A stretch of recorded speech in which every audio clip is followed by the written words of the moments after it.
জানি রাখি, আমার নাম খঞ্জন দত্ত এবং আমি কোনো আর্টিস্ট ফোরাম মানি না।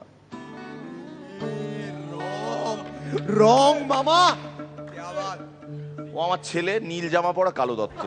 আমি আমার এই ছবি খঞ্জনী আমি আর বাজবুনি, এই ছবির জন্য একটা নতুন মেয়ে সিলেক্ট করেছি।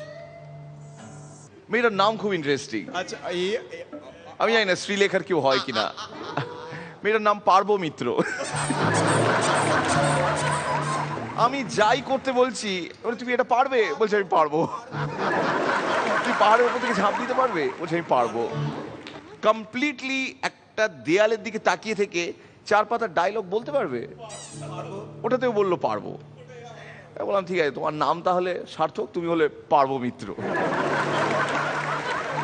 আমি বললাম তুমি গিটার বাজাতে পারবে? আমি পারবো। বললাম দাঁড়াও, তাহলে তোমাকে একটু গিটার লেসেন দিই। Let me teacher a lesson. বলে আমি কোথায় রাখলে ওটা? খুঁজে পেলাম না, আরে ওই তো পকেটে আছে। এই যে চামচ। অ্যাকচুয়ালি আমাকে না আমার নায়িকাদের স্পুন ফিড করতে হয়।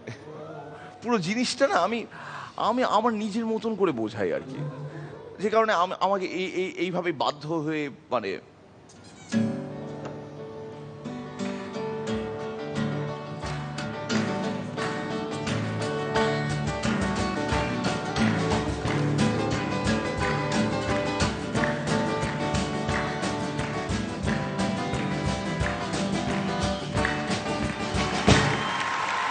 তারপর আমি ওকে শেষ একটা লেসন দিলাম। আচ্ছা বলো বলো। এরপর না ক্যামেরাগুলোই লজ্জায় বন্ধ হয়ে যাবে। আমি ওকে বললাম তুমি কি পারবে আমার একটা প্রশ্নের উত্তর দিতে, আমার একটা জিনিস খুঁজে দিতে পারবে? কি কি কি কি? বললো হ্যাঁ পারবো। আমরা আগে জিনিসটার নাম শুনে নাও। কি? ওই যেটা দিয়ে গিটার বাজাই। আই ডোন্ট নো, আমার রেকটামটা কে যে নিয়ে গেল।